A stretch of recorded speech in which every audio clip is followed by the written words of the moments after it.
Chris Chinnock here for Display Daily. This is NAB 2016. I'm here in the Futures Park zone, way at the back of the South Hall. This is really kind of the ATSC zone, if you will, but it also has a lot of 8K demonstrations. And what we're looking at here is the latest 8K demonstration. This is some content that was shot by NHK. It's in 8K. It's being shown on a sharp 85-inch 8K TV. This TV has about 77% of NTSC, of 2020 color gamut, 200,000 to 1 contrast, and it's showing a comparison now between standard dynamic range and high dynamic range. There'll be some split screen shots that come on here in a moment. And it very clearly shows the difference between the two. Now they're gathering the HDR content. Here's the split screen.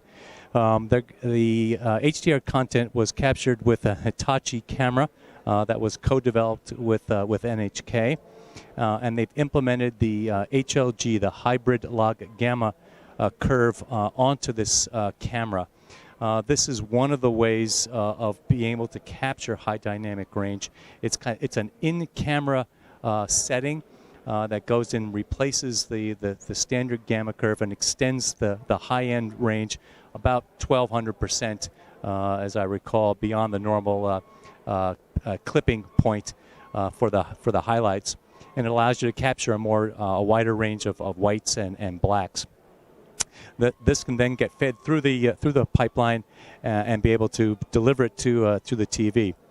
Now you can see on this demo here, there's some of the highlights are brighter, but some of it is also a little bit washed out. I noticed in some of the brights and some of the highlights, but there's a rotating some glasses where the SDR capture is just completely blown out. There's no detail on the highlights, and you can see all the detail in the HLG version.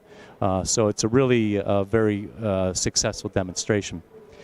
So that's it for this part of the booth. Chris Chinnock for Display Daily.